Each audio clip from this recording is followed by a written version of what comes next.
The thoughts, views, and comments expressed by the hosts, guests, and callers on Beyond the Headlines are not necessarily those of management, ownership, or production unit of the Verizon Media Group.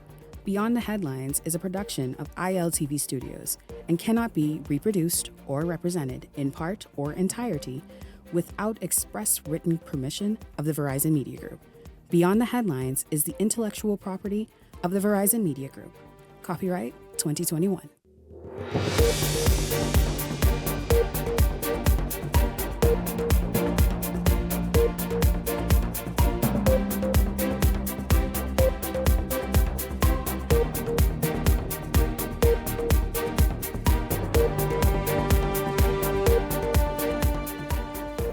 Coming up tonight, Fred Mitchell says the nation's low birth rate and retirees needing additional financial help after retirement is what drives government to rehire. We discuss his explanation for the 491 civil servants who have been re-engaged.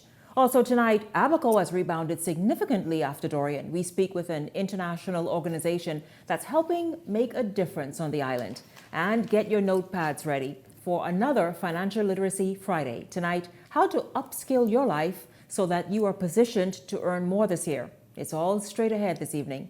This is Beyond the Headlines. Good evening. I'm Shanique Miller. It's great to have you along this evening. Well, PLP Chairman Fred Mitchell is defending the government's rehiring of almost 500 civil servants. This following statements from the Free National Movement criticizing the move, as well as concerns raised by BPSU President Kimsley Ferguson. Mitchell says the decision to have 491 Bahamians rejoin the public service is to offset the gaps in various government departments. Armed with stats, Mitchell hit back at the critics, emphasizing that the damage of the AIDS epidemic and the latest census show that a steady decline in birth rate leading to a dependence on bringing retired civil servants into the public service to fulfill the demands in various sectors is a real deal. The F&M are an ornery and difficult bunch. They remind you of the Beatles song, you say goodbye and I say hello, you say yes and I say no, you say why and I say I don't know. Whatever the PLP does, the F&M does the exact opposite. Silly folks, really. So now their pundits, trolls, and minions of the F&M are making up a false story about rehires of pensioners in the public service.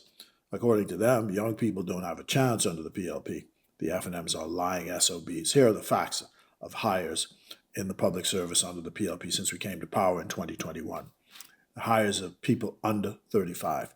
2,000 people under the age of 35 since the PLP came to power were hired. Policemen, prison officers, immigration officers, nurses, teachers, general service workers. I say again, 2,000 people. So lying F&Ms, come again. Hired? With this stuff about young people not getting a chance. Okay, let's take now a rational look at the demographics of our country. Census came out last year, says the birth rate is declining below replacement level, so the population is growing older. The median age of the population is now 35. That means that older birth cohorts are outnumbering them. So why then would the F&M want to attack older persons? This, you should also consider what happened in the 80s and 90s. Scores of parents died during the crack cocaine epidemic and HIV and AIDS. Grandparents then had to raise their grandchildren. The result is when those grandparents came to retirement age, they were still paying mortgages and school fees. So the sensible public policy answer was for the government to keep them going, rehire them, retain the skills, save their grandchildren at the same time. Why in God's name would the F&M want to attack that? Next point. The country has a shortage of teachers and nurses. Why would the F&M attack keeping those essential workers on? In the case of policemen who do not reach the gazetted ranks by 50, they have to retire, but they can be retained for another 10 years by law, year by year. Why would the F&M attack that when crime is an issue they say they are concerned about? In each case, teachers, nurses, doctors, public servants, policemen, the law says you can't strip the pensions away from them because they earned it. So, PLPs, people of goodwill, let's get serious. Michael Pintard who was in Minister's cabinet, hired no immigration officers during the time they were in office. That's what the record shows. The PLP hired 250 since it's been in office, all below the age of 35. We recruited 320 prison officers, all of them under the age of 35. So, added all together, 2,000 people under the age of 35 were recruited by the PLP. The F&M, liar, liar, pants on fire. Liar, liar, pants on fire. Listen to me, you can't beat Fred Mitchell at all, but I'll tell you this, a whole lot of numbers he threw out. I guess perhaps what is key, he said, listen, wait a minute, no, the 491, okay, we did that because there were gaps, but we have hired, meaning this administration, in excess of 2,000 people, many of whom are new and young, suggesting that the PLP is not anti-youth. Anti-youth. Well, I'm going to see exactly with the Hot Topics panel. Justin, I see you bring them right in because Leslie obviously is the host. You know what I mean? He wait to be introduced. And so welcome to Beyond the Headlines. Of course, we know we do a bit of recap for the week and some things we continue on. Gentlemen, I thank you very much for being here. Good to see you both. Leslie Miller, Ellington Ferguson. Good evening. Good evening, my dear. Good evening, Bahamas. Good evening, Shani. Good evening, Bahamas. Absolutely. Leslie, you jump right in before I even introduce you. So what do you make of Mitchell's breakdown and further explanation and expanding of what this administration has done since it came into office? I think it was necessary for what Mr. Mitchell said with combating the innuendos that were spread by certain organizations in the country. 491 persons were re-employed. I hope most of those were in the educational sector. And health, very and healthcare, yes. And healthcare, yeah. The two areas. But the Progressive Party government, the Davis government, also hired over 2,000 payments to new positions within the service and also made so many persons pensionable and permanent in those positions that was neglected over the last several years. So I think Mr. Mitchell was just explaining exactly what the facts are. One of the problems we have in our country today, and it is very, very serious, Bahamians are not having babies. For example, down in Turks and Caicos, and I want to say hello to all of our friends in Turks and Caicos, especially those beautiful young ladies at the airport. I forgot you last week, but I haven't forgotten you today. I know that thank you. that they love watching the show, and thank you as well for watching the show, Turks and Caicos. But in Turks and Caicos, for example, the voting population there is just over 10,000 persons who were born really Turks, like Bahamians. But the growing Haitian population there, some of the Haitians call it the Little Haiti. It's already occupied by them. It's a serious problem. One gentleman I met who has a construction business, actually with tears in his eyes, said we're going to lose our country. We are done. Because they're looking at trying to get independence, I guess, within the next 5 years. They've been talking about it now for the last 20 years. I think they're moving strongly towards it now. If and when they make that proposal to London, the British are going to say, whoever was born there, whoever we met there now while you want to move away from us, should be citizens and have the right to vote. If that is the case, they will outnumber our brothers and sisters. The indigenous Turks Islands. Turks will be called Turks Haiti. And they are really, really afraid. And the guy made it point blank. He said, Leslie, they out babying us. Well, we know Bahamians aren't having babies. And he said some of the people there are having babies twice a year. Leslie, who could have a baby twice a year? I don't tell you what the man told me. In the Bahamas, it looked like they have it twice a year too. You could. Okay. You can have a baby twice a year? Absolutely. How so? Right. When a baby is 9 months? You can have a baby in January and have another one in November. So, and that is possible. Not only is it possible, it's happening. No. A woman's body cannot, in the span of 12 months, have 2 babies. Yes. Let me say Unless this. It's twins. Let me say this. My precious mother, God bless her, Sybil Hazel Monroe Lockhart Miller. My youngest brother, Keith, who's very ill at this time, we used to pray for him. He and Bob, the second one, their birthday overlaps, and both of them are the same age for about a month. Don't ask me what Daddy was doing. Bob, gotcha, Shanique. We had 19, it was 18 of us. Mama had 9 boys and 9 girls. Daddy was a 14, hard-working young man. There's 12 now, but their birthdays overlap. Most of us are less than 15 months apart. With 18 children now. That was a lot on her body. But Bahamian women, y'all heard that? Y'all need to start getting busy. Get busy and start doing this. But you know, make babies or the fellas can take your country. I'll tell you this, yes, we know the birth rate is low. We saw the population shockingly. You can't go no more? You can't? I'm done. You can't produce. Ready, man? Young fella like you? You can't produce. No. As I was saying, though, Ellington, I want you to pick up on this point because we know Bahamians are not having kids, and because hello, the cost of living and all this stuff as well, right? The thing is, though, let's get back to that 491, and that's Mitchell explained a lot of why these people have had to come back. On top of that, let's talk about work ethic. Let's talk about the fact that there's insufficient skills nowadays in the workforce, right? Very serious. But what I think the issue is, and it's good that the government has brought in young people, given them an opportunity and placed them in various areas in the public sector. Yeah. That's fantastic. Yeah. People want to know what makes up that 491 people who are re-engaged. That is really what it is. That should be explained. Because Belinda Wilson named off and called some huge numbers in terms of salaries for one individual that have people like, okay, where's that individual assigned? What is this that they're doing? Could I inject one thing here? You know, we always hit Bahamians say that they're being paid something. Do you realize that the average foreigner of a different hue color from us we don't have no comes issue with in here? No, we got to talk about it. No, I'm saying we ain't got no issue as Bahamians with that. No, we don't have a problem with a fella coming here with this damn accent. Leslie, taking home twice that get free housing, free vehicle, and all kind of amenities given to them. And that is here, a Bahamian making a couple of dollars. We have an issue with it, right? And that is that is what I said. In the Bahamas, we have no issue with the foreigner coming in and making that same amount of money. Go ahead. That's a joke. When I speak to this now, my mind is far from the foreigner, and I'm speaking as it relates to many Bahamians. Okay. Apart from the other rhetorics and out there, unfortunately, it's not always the opposition, but the Bahamian people wants to know, wants to understand these things. The question came up and the number was thrown out there.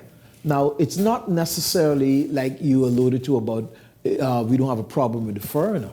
Let's look at it. In a lot of cases, what happens is the demoralization of our Bahamian workforce, because you work all your life tirelessly coming up through the ranks, and nobody is there. You're telling me now no one is there to step up to the next position where you've got to bring in people who've retired, getting their pension, who've been in the service in many cases 40 plus years. 40 plus years. In many cases, and it is said that they're bringing some of them back in to train people. So, this individual in the service for some 40 plus years, what happened during those years in their senior position? That now they didn't prepare anybody, now that they're out, instead of somebody else ascending, you're bringing them back again to double up again and get a second. So what the government did, I think Minister Mitchell mentioned about the teachers and nurses. It is commendable to know that we're bringing back some of those teachers and they're willing to come back, some retired nurses that are willing to come back. As a matter of fact, based on our lack of nurses and teachers, we should look at trying to encourage them to extend their work, those who want to, with adequate pay. Give them their pension once they reach pension age, and if they want to stay on and continue, allow them to, because we have a deficit in both teachers and so we need to look at negotiating that, and maybe the union should have that discussion with the government when they negotiate. But then there's others. We want to know the numbers of these persons. We hear the big number that Wilson, the teachers union president, threw out that's happening. How widespread is that? And so you want to be careful of demoralizing the public service, because that is a complaint and it's not a progressive Liberal Party's problem, because it has happened across administrative lines. It's been happening. It's where nothing, people it's and so the nothing new. FNM should not talk too loud on this, that part. to criticize the government. And so we don't want the cheap political talk. We want to do real business here in the Bahamas. So we want to know how much. We want a better breakdown of the category of persons. How much went to nursing? How much was it involved in teachers? And that there's no huge number of these persons with these huge salary that has been brought back who's still collecting their pension. I think it's unfavorable. It's demoralizing for the rest of the people in the public service. Eating corned beef and grits till around 11:30, and then they can start working. I mean, because you ain't come back to do the same thing you was doing before you left. Absolutely. Now, There should be some level of accountability. Let us bear in mind too that you got over 20,000 persons in the civil service, and you're talking about 491 temporary. Most of those contracts that you see, the people who are there now, their contract does not extend beyond 3 years. We still want to know, Leslie, it needs to be by every administration from the time of... And again, those separations should be on where they work. Yeah, because you got to admit it speaks to the faith. And we want to know now that you do that going forward, because this right here speaks of the failure of our governmental system. So we want to know, if you're doing this now, this stopgap measure, what you're putting in place so that we don't have to continue doing this again. Well, I'm a proponent of this. If there are people who are capable and still relatable and still can get the job done, and they are able, bring them back on. And what happens to me who come up through the system and is now qualified? Work your way there. I've been doing that while this person was there. That largely, many people sit and wait for their turn. Oh, it's their turn because what the young people can do. Work your way in there. Royal Caribbean Group, the developer of the new Royal Caribbean Beach Club project on Paradise Island, is facing scrutiny from businessman Toby Smith, who recently accused the company of going back on its commitment to involve Bahamian businesses in the hotel development. Smith, who was engaged in legal wranglings over the land near the project site, shared videos on social media to support his claims that the development is not prioritizing a Bahamian labor force. Take a look. That's for sure. And this case is at the Privy Council now, by the way. I'm not surprised. Stay felices. ¿De dónde está usted? De Mexico. Qué bien. They bought a Prince. Y trabajas con Royal Caribbean, no? Yeah. Yeah, you proud of that? Royal Caribbean. Yeah, all these Bahamian jobs they've been promising was just Indonesia. Yeah, look at the size of this wall they built. And they gone over, smashed up all the bush. Look at all the vegetation that used to be like this. Okay, trees, bushes. There was wildlife. There were a heron colony. There was all sorts of wildlife over here, and they've smashed it down and scraped it and done away with it. The businesses that have been contracted to conduct work are Bahamian businesses. All of the direct employees of the Royal Beach Club, inclusive of myself and the leadership team that we are building, and some of whom we have announced are Bahamian. Be adding, again, more companies. We have other Bahamian companies that are doing security, that are doing environmental monitoring, that are doing transportation currently, and that list will continue to grow. We cannot go into any Bahamian company and dictate its operations or its structure. We can make public promises and say that we will engage Bahamian businesses, which we have done. On the RFPs that we would have released last week, which outline a significant number of opportunities for additional businesses to become a part of the process. That was president of the of Royal Caribbean Bahamas. The figurehead. That was Leslie. The figurehead. Duffy is the woman in charge. See this Philip Simon. Okay. Yeah, good. What you saying? Right here. You say what we tell you to say.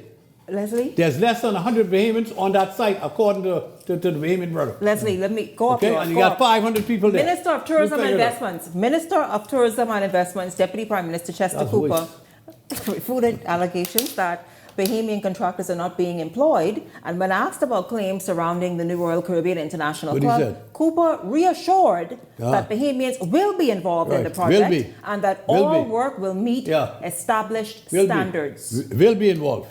Cooper That's after it's completed, right? I know. That's like saying every hotel in Freeport is full. It's a great place, and Freeport is catching eternal hell. That's what he said a couple of weeks ago. I don't listen to nothing what that guy got to say. Which guy? Nothing. The Deputy Prime Minister? Nothing. With this. He was supposed to get the hotel dam sold and open by now. Nothing has happened. Is the hotel on schedule in Grand Bahama? What hotel on schedule? The one is the airport on schedule? Did the Prime Minister... Is the airport on schedule? Cooper affirmed, the Deputy Prime Minister affirmed that the government has established laws ensuring that Bahamians perceive a percentage of job opportunities. Where you going, Justin? Where? A percentage Despite of job opportunities. the positions. What percentage? Whatever that is. You always right long. They can be hired after the place finished, right? Huh? Shining, I don't like. Quickly, Ellington, jumping. I don't like the direction that that project is going. I think we need some more clarity and transparency on it. A Bahamian who has put in a proposal to the government has been disenfranchised. It's before the courts, and what they have promised, it doesn't appear that it's happening what the companies promised. You know, we have discussed. Let's be fair, you all. You know, we have discussed the construction industry now for a while. We have we are obviously out of time and can't go further with that. We've discussed it, and we've discussed it. You talk about gaping loopholes and the fact that upskilling and whatnot. We have discussed and admit that there needs to be major upskilling by Bahamian contractors in the construction industry. You got to open a trade school, a proper trade school to train our people. Many of them are not on these new construction projects because that they don't have the capability. That new skill is needed. Thank you. Listen, by the way, once again, hello. I wish we had more time. Hello to Turks and Caicos again. Thank you so much for watching. I attended a wedding yesterday afternoon, evening. Hello to Melvina from Bertha's Go-Go Ribs.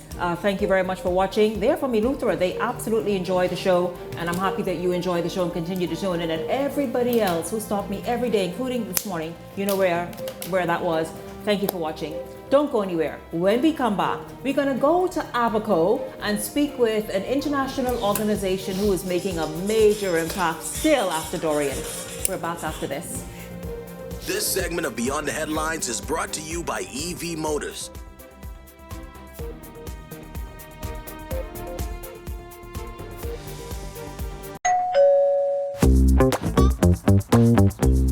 Like, what you grabbing all these pizzas, boy? Wait, Marcos, wait. We have a special on all the large 1 topping pizzas, wait. Pineapple. All. Barbecue. All. Hey, VAT included, but I need the $10 special place. How many times would you like? 20 in it. Thank you so much, man. $10, that's it. And Marcos got that deal, boy.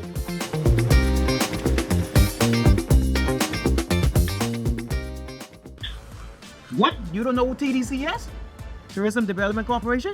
You mean the Ministry of Tourism? No, that ain't the same thing, buddy. The Tourism Development Corporation helps develop and grow Bahamian businesses in the tourism industry. You know what they say, boy? Oh, yeah. Develop and grow. You don't know what all the things saying do? What does do? Check the website, boy. Start your journey to ownership of our #1 industry today. Log on to tdcbahamas.com.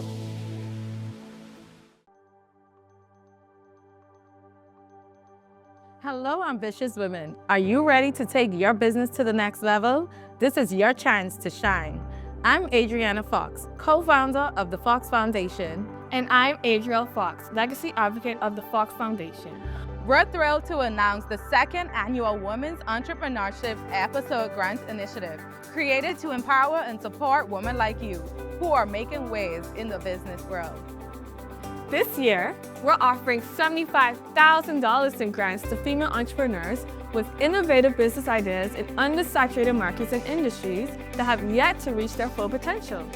Our top 3 prizes are $25,000 for first place, $20,000 for second place, and $15,000 for third place.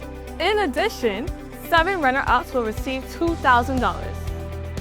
We encourage businesses such as those in digital markets like web innovations, AI-driven service, niche e-commerce, or emerging industries such as green technologies, health tech, cultural tourism, and personalized educational platform. Whether you're launching a startup Scaling your business or tackling that big idea that needs a financial boost, this grant is for you. Last year, we funded 10 incredible entrepreneurs, and this year, it could be you. Imagine what you could achieve with the funding to grow your dreams. Apply now and join a powerful community of women entrepreneurs leading the way. Applications are open from January 31st to February 28th. Don't wait. Visit our website for more information. This is your opportunity to break into a growing market and make an impact. Apply today and let's build a future of unstoppable women entrepreneurs together. If you enjoy watching Beyond the Headlines, take advantage of our exclusive offers with 4 15-minute interview segments at $1,200 and 20 30-second TV ads at $2,000. Contact 557-0258 or 557-0259 for more information. Go beyond with Beyond the Headlines. This segment of Beyond the Headlines is brought to you by EV Motors. Drive the future with brand new 2024 electric vehicles. EV Motors, powering your journey.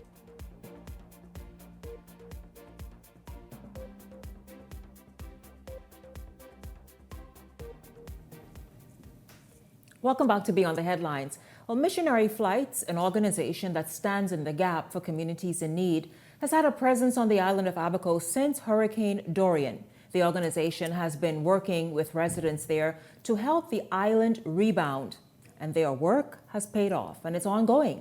I am happy to welcome to Beyond the Headlines President of Missionary Flights, Captain Joe Carabench, and Abaconian Ralph Albury. Hello to both of you, and welcome to Beyond the Headlines. Great to be here. Thank you. It's good to be here. It's good to see you both, and I'm excited to talk about this. Ralph, if we can start with you, can you give us an idea of when Captain Joe came into Abaco, what he met, and what was the circumstances? Because for those of us who didn't see that, we're not on the island, only reported like myself from a distance, we really don't have an idea of what was happening. Well, when we came out after the storm, we barely recognized where we were. It was like, is this really home? I mean, you didn't recognize the place. There were no roads to walk on, nowhere to drive. It was just nowhere to be here. Now, to back up a little bit, Joe does have a cottage here on the island, so he knew what it would look like before. Oh, okay. And a lot of my friends in the States only knew what we looked like from TV, from seeing, news and stuff, and even they said they barely recognized the place. They barely recognized what they saw? Yeah, when they had flyovers and planes and stuff, they looked down and it was kind of like, we think that's Man of War, we think that's Marsh Harbor, and it looks like it, but it really don't look like it. So, Captain Joe, you were not new to Abaco. So when you saw the extent of the damage, and I'm sure got reports from people like Ralph, you immediately, with your organization, Missionary Flights, decided you would make this your project. Yes, we've actually been connected with the Bahamas since the beginning of Missionary Flights back in 1964. Our founder would fly to the Bahamas and do ministry with a small airplane. But, after Dorian came, we knew we could help out. We had the planes. We've done a lot of hurricane relief work for many years throughout the Bahamas for Hurricane Floyd and other ones that have come through the southern Bahamas. And when this one hit, we wanted to be there to help. And it was, hearing some reports of how bad it was with being a hurricane, category 5 plus, we knew that there was going to be a lot of devastation. It was like a war zone that had happened here, and we wanted to help. It absolutely was. I mean, I reported from here in Nassau and only seeing images, as I said, from a distance, so didn't have the first-hand appreciation. What was the first thing you did? Because Abaco appears to have rebounded. I'm sure that there are areas that need addressing, and we will discuss that with Ralph and yourself. But how did Missionary Flights step in? What was the first thing that was important for you to ensure that the residents were equipped with initially? Well, we had to make sure that we could get supplies in. And after some time, the airport was flooded in Marsh Harbor. We made some contacts. We had contacts with satellite phones because, cell phones were down. And we ended up getting contact to a private airstrip on Scotland Key. And we found out that we could fly in there with some smaller airplanes and also connect up with some boats that could bring things over to Man of War. At this point, like I said, Marsh Harbor was flooded, the airport, and so we couldn't get in there. So we initially brought in 2 flights a day into Scotland Key with all sorts of needed supplies. And then about 3 weeks later, after the storm, we were able to go into Marsh Harbor once we knew that there was a safe and secure way to get from the airport to the ferry dock and then get supplies and people, relief personnel, to mainly, our main focus was Man of War at the time. Right, right. And obviously that expanded out to persons in other areas as you kind of just assessed what was needed everywhere on the island. What was the scope of work that you did? And because you're still there, the thing is you didn't leave. Have you rebuilt, by the way? Well, yes. The scope of work, we were able to fly thousands of people and tons of supplies. To get started, people needed electricity. People needed tarps, to get shelter. They needed chainsaws. They needed diapers for the children. They needed food. They needed medical supplies. We bought even medical personnel to just help get things going, to get things rebuilt. And we did a lot of rebuilding of some churches and buildings over, community center over in Marsh Harbor on main island of Abaco, but also a number of the keys, bringing in supplies here and personnel. That's really good to hear. And obviously you are an honorary citizen of Abaco, honorary son, that you've been residing there for some time before Dorian, and obviously so you know the layout of the land, you know what's needed. You immediately spotted some, what needed to happen right away. That relationship is ongoing. It continues to this day. 6 years in, roughly 6 years, just shy of 6 years now since Dorian. What does Missionary Flights intend to do now? Obviously, you've stuck around and you're in it for the long haul. What is it that, what are the areas, Ralph, and this is where you can step in as well, that maybe still in need of coming back where they were, or perhaps even exceeding where they were? Well, let me comment on that a little bit. Our main focus of our organization currently is in the country of Haiti. So we go on there twice a week, but we do continue to fly flights here to the Bahamas, to various islands, but primarily here in Abaco, trying to help rebuild some of the churches and buildings. And so that's been ongoing. And we had a couple of flights in January. We've got a few in March coming in. But at this point, we're wondering what still needs to be done. I think currently there's a couple of people still working on the church cottage here, but I'll let you talk next. Okay. Yeah, see, MFI is mostly into the transportation, if you want to put it that way. They didn't necessarily, some of their people volunteered and came in and helped us, but mostly their thing was they've got the planes, they can carry the weight, and they were in here and out twice a day some days, bringing whatever we needed. And I had known for years, because we have a missions conference at our church every May, and they come in and participate and let us know what they're doing. And so we knew they went to Haiti, and we knew they helped other people. And the same thing with Samaritan's Purse. You turn on the TV and you see them all over the world helping people, and they're a great organization. But all of a sudden, the tide changed, and we were the ones that needed it. And up until now, most of us have always kind of been able to take care of ourselves with the help we got. But with Dorian, there was nowhere to help ourselves. So they came in and just provided people. We had lots of church groups that came in. Lots of organizations that rebuilt churches in Marsh Harbor here, help people with their houses. And it's kind of tapering off now, if you want to go that way, because, there's so much happened in the U.S. with their hurricanes. And you bet right. They've been hit several times in several areas. So these organizations are kind of like, hey, we've been with you guys now for almost 6 years, and you're back on your feet. And somebody asked me after Dorian, they go, how long before you think you'll get back to normal? I said 8 or 10 years. And if you drive through Marsh Harbor, which I was over there yesterday picking up a work team, it's looking pretty good, but you can still see a church there and a building here and there that's, nobody's fixed yet. So there's still stuff to be done. There's still churches to be helped, but we have come a long way. And the MFI right now, if we have a group that wants to come in, they'll get them in here for us and out. But there's nothing like it was because, there's other areas to help. Yeah, absolutely. The other, hurdle that came up was when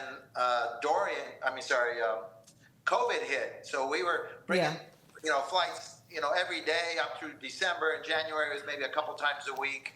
But then in March, early March, when COVID hit, now all the teams that wanted to come, they kind of got shut down. It was very difficult to travel back then. And teams eventually started coming in, but it was a big process of getting approval and then the COVID tests and the health certificates and all that.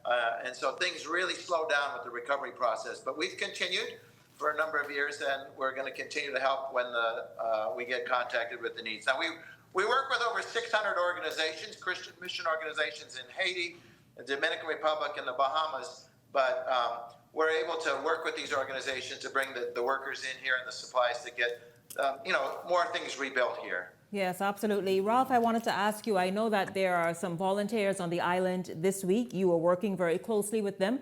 What are some of the areas that still need? We hear obviously some buildings still in need of repair or rebuilding. What's the focus with this team that's on the island right now? This team actually wanted to come in before Christmas, but it didn't work out.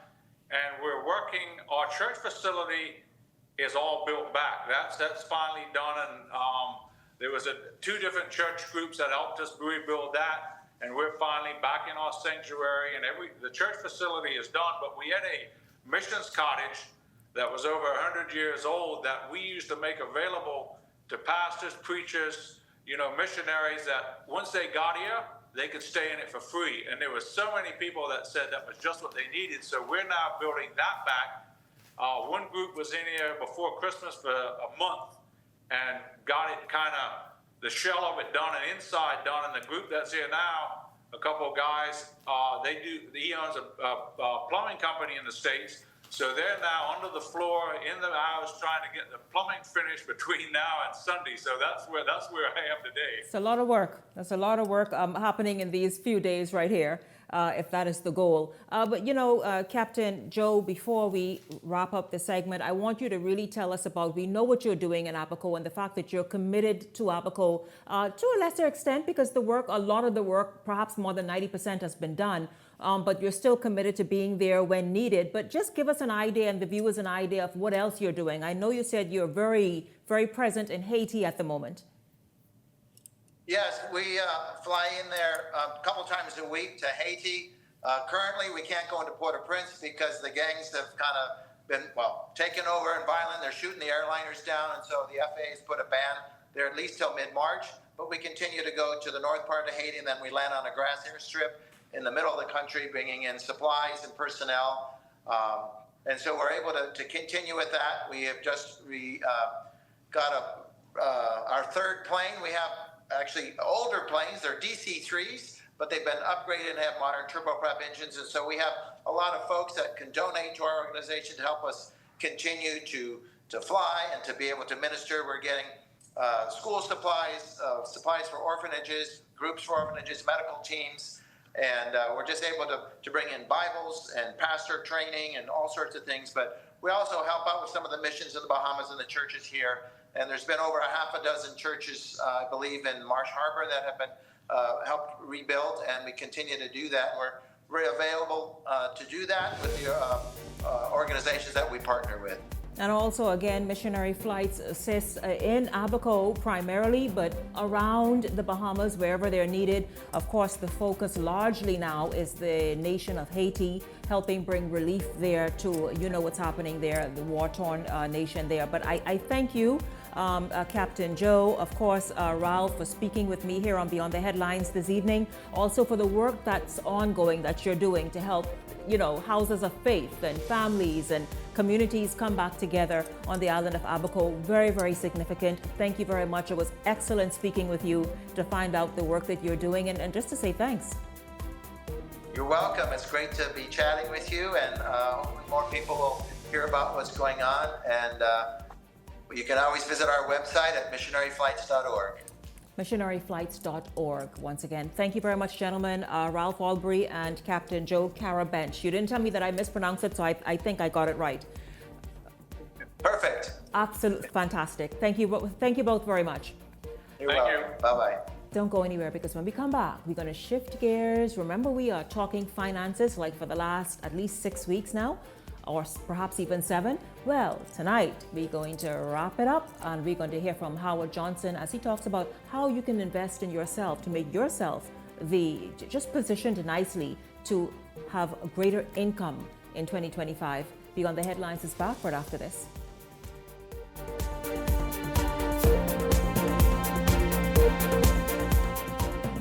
Who are the boss for dancer? International events and production. Alive, Bahamas Air, Everybody Wins Live, and Field of Vibes Bahamas Weekend presents the Evolution Concert on Saturday, March 29th at Clifford Park, featuring Vibes Cartel and Friends. Bahamas, Nassau, where is Saturday the 29th of March? It's one of the biggest events to hit the shores of Nassau, Bahamas. Get ready for Adi the Teacher, the Dancehall King, aka the World Boss, Vibes Cartel. Real bad man, no muggle in a shot. Log into our official airline Bahamas Air for travel specials. It gets better. We're also giving away a brand new Cybertruck. And up to $50,000 in cash and prizes at the concert. Compliments of Everybody Wins Live. Log into our website, feelthevibesweekend.com. For tickets, tables, skyboxes, and more info. Visit Ticket Flair or email intlevents242@gmail.com. WhatsApp or call 1242-808-2369. I remember Cartel I got it.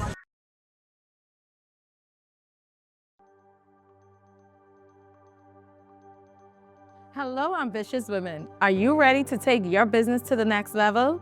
This is your chance to shine. I'm Adriana Fox, co-founder of the Fox Foundation. And I'm Adriel Fox, legacy advocate of the Fox Foundation. We're thrilled to announce the second annual Women's Entrepreneurship Episode Grant Initiative, created to empower and support women like you who are making waves in the business world. This year, we're offering $75,000 in grants to female entrepreneurs with innovative business ideas in undersaturated markets and industries that have yet to reach their full potential.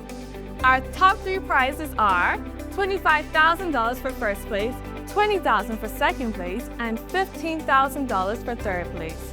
In addition, 7 runner-ups will receive $2,000.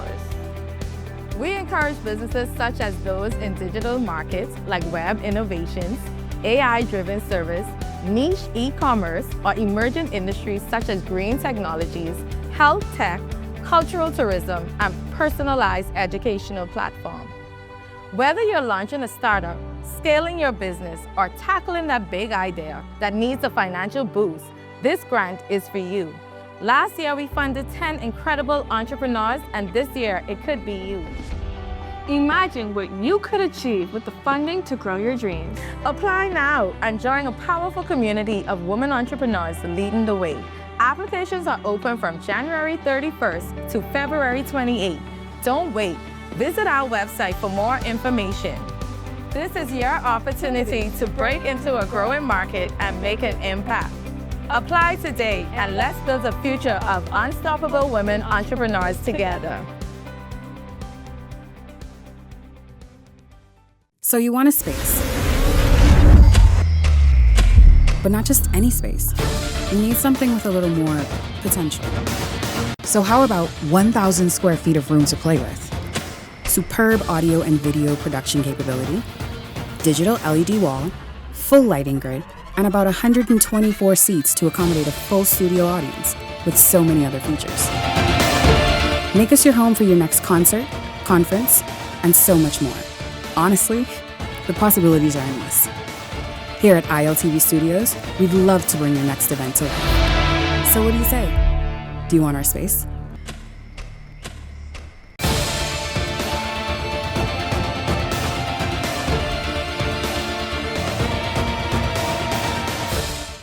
If you enjoy watching Beyond the Headlines, take advantage of our exclusive offers with 4 15-minute interview segments at $1,200 and 20 30-second TV ads at $2,000. Contact 557-0258 or 557-0259 for more information. Go beyond with Beyond the Headlines.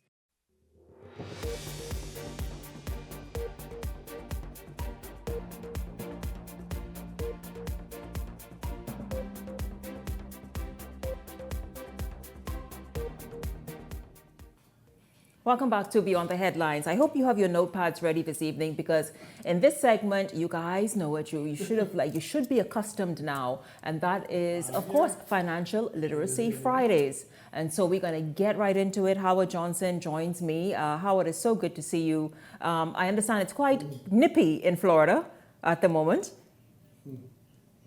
Will you unmute your mic, please? Good evening and good evening, Bahamas.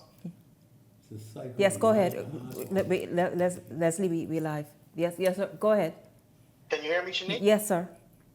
Yes, I said good evening to you and good evening, Bahamas. And yes, it's pretty cold in Florida. It's low 50s, high 40s. So we're in for a cold weekend. Really, the weekend as well? Well, I tell you, we are excited because we understand we have a strong cold front coming as well. So that's good. But listen, we are not here to talk about the weather. Just an icebreaker, you know. What I'm excited about, Howard, is this wonderful thing because this is important. We're talking about finances, about increasing your savings so that then you can go and invest. You know, you have to lay that foundation. However, though, investing in yourself is also quite key this year and at the start of this year to be able to do some amazing things financially. And so, of course, as you all know, Howard is president of Young Money Solutions in the state of Florida, but it services persons around the United States, really, including many people right here. Bahamians too have caught on to it, but certainly it was started as this program to help many Americans, particularly underserved Americans, become more financially literate. And he's been very generous over the last several weeks in sharing some of that information with us here in the Bahamas. And so, Howard, let's just talk about how we can upskill in 2025 now. Yes. Well, Shanique, there are three basic ways that, we teased last week where one can invest in yourself, right? And so just to recap from last week, number one is education and skill development. Number two is creating a side hustle or business. And number three, of course, was prioritizing your health and well-being. So those were the three areas that we said last week, we teased, that you can prioritize, you can invest in yourself, right? Who knew, Howard, that prioritizing your health and wellness and well-being, that means emotional well-being as well, yes, can help you become more wealthy. I'm excited to hear more about that. But let's just jump in to where I think it's easiest. And that is, Howard, finding something, whatever that thing may be, to begin to develop an additional revenue stream. Meaning a new business that can start just very simply, I believe. Yeah. So what one has to do, Shanique, is you have to leverage your strengths, right? That's the first thing. Because what we're doing here is we're turning our skills and passions into a profitable venture. And we want that profitable venture to provide us with the financial security and freedom to explore opportunities beyond traditional employment. That's what the side hustle and the business is really about, right? So the first thing you got to do is leverage your strength.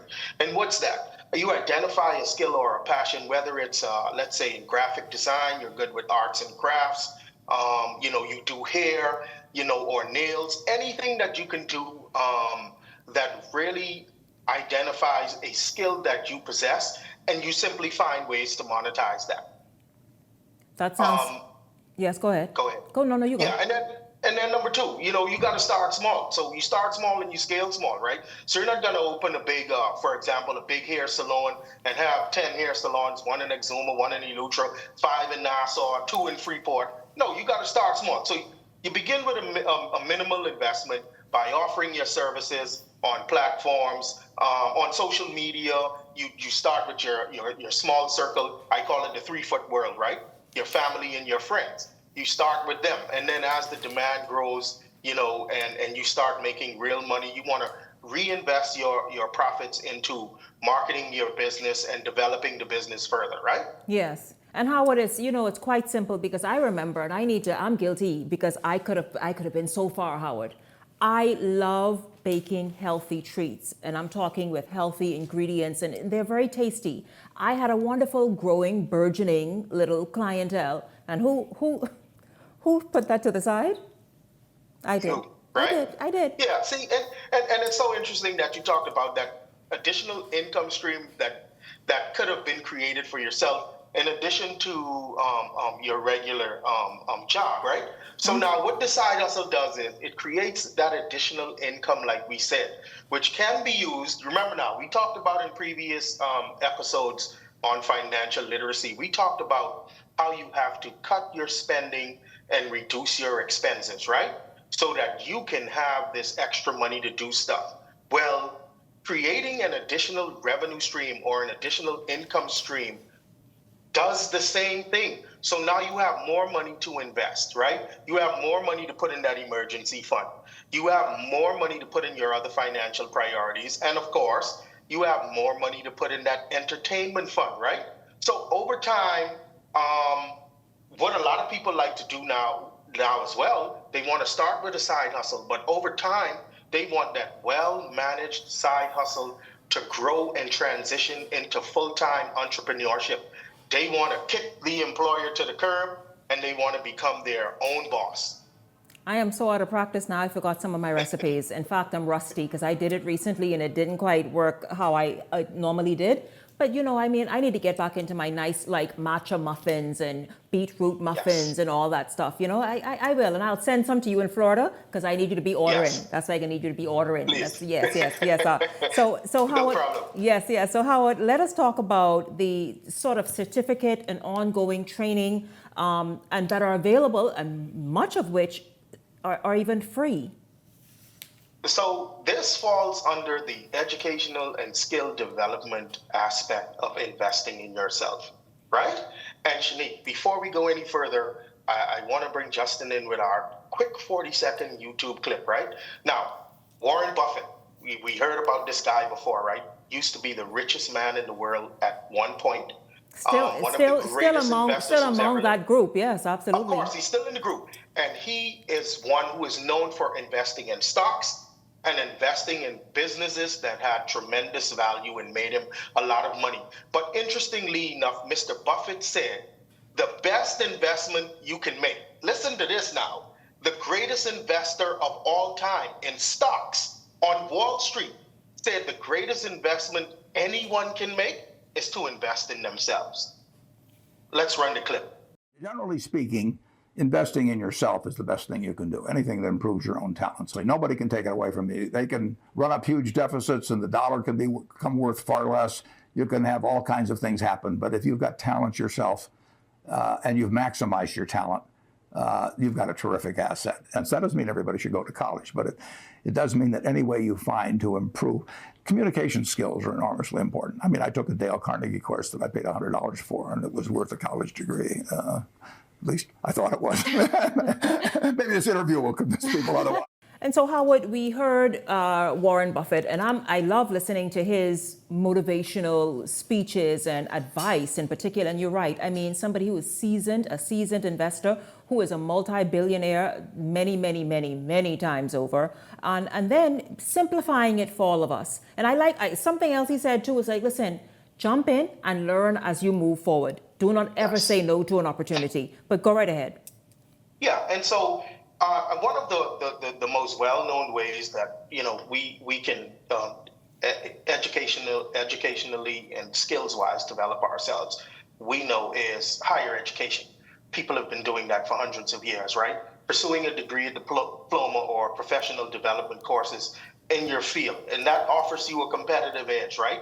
There are scholarships, there are grants, there's tuition reimbursement via your employers, and online learning options. These have made education very accessible over the years. Persons have left home from the Bahamas, like myself, to pursue higher education degrees, a bachelor's degree, master's degree, even PhDs, right? And so that's one way in which you can engage in educational and skill development. Another way is through certifications and training programs. Now, these things, proliferated.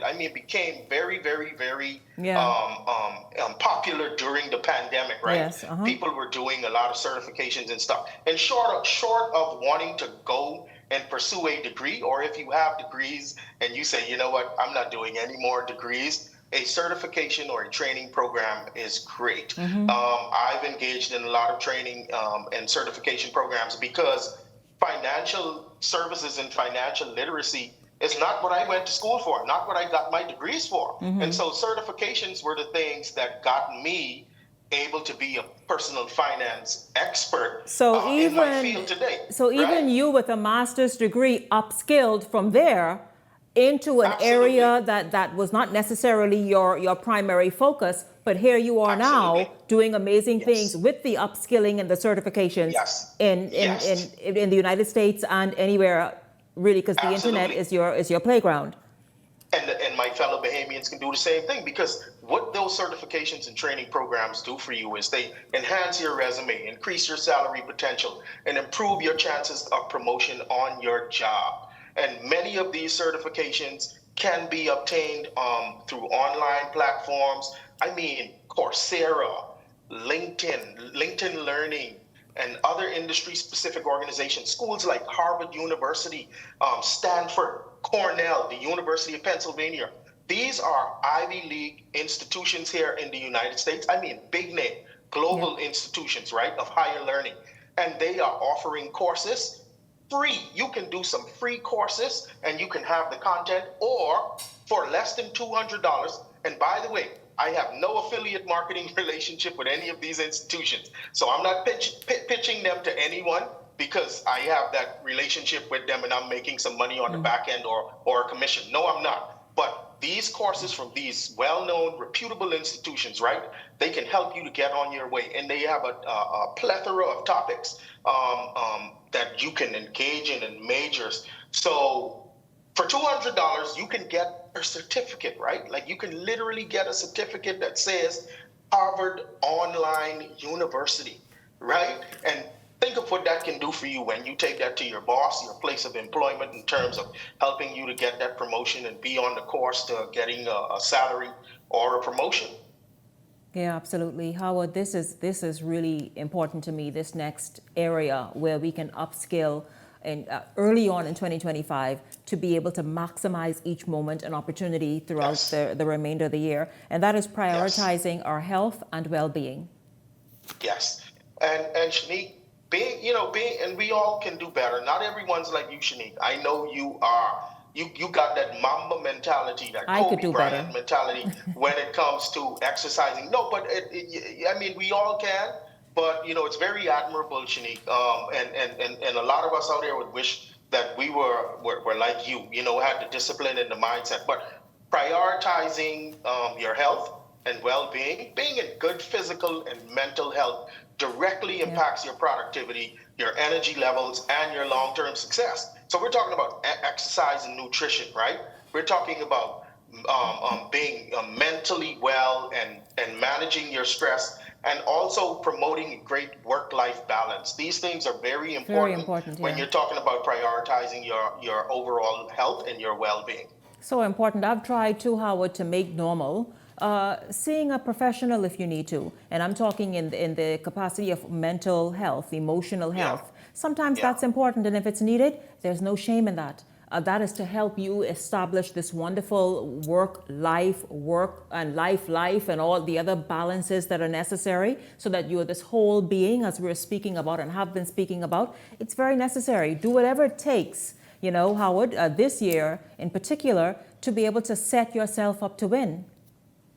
Of course. And see, when we talk about mental health and stress management, particularly in communities of color, right, people tend to think, okay, so you're crazy, you have issues, you're bipolar and all of this stuff. And really, when we think of that, we think of it from there being a problem, something wrong with you. And we think of it as a reactive thing, right? But when you're talking about prioritizing your mental health, and managing stress, we're talking about being pragmatic. We're talking about doing something in a preventative fashion, right? So we're trying to make sure that we don't get stressed out, Absolutely. right? So when you see that mental health counselor or that person, you're not doing it because, you know, you're trying to jump off the bridge or you're trying to kill somebody.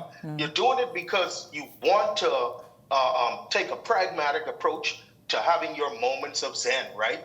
To keeping calm and to managing your emotions. That's what it's all about. And then one big thing that I want to talk about is our work-life balance, right? A lot of people are out here just beasting it on this road, right? I mean, they're working hard, they're doing overtime, they're working well over 40 hours a week, and it can take a toll on your body and it can take a toll on your mental health. So we have to be deliberate about taking time for rest, for our hobbies, and for engaging in our social connections, right? Because this prevents burnout and it keeps us motivated for achieving our long-term success. And listen, the last thing I'll say about this is your physical health ties directly into your financial health. Because think about it. Yeah. If you're doing all of these great things to make money, to increase income, and you're stressing yourself out on the back end of doing those things, well, you're not going to live very long to enjoy that success that you've built up. So yes, we want to leave a legacy for future generations, right?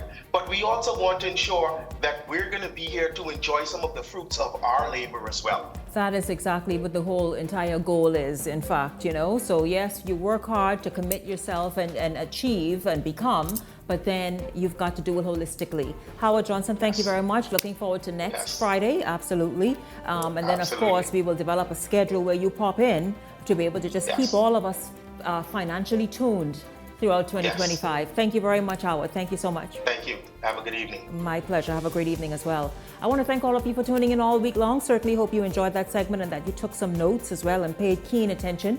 I look forward to seeing you right back here next week. That's on Monday. Until then, for the entire Beyond the Headlines team, I'm Shanique Miller. Make it a great and a blessed weekend, everyone.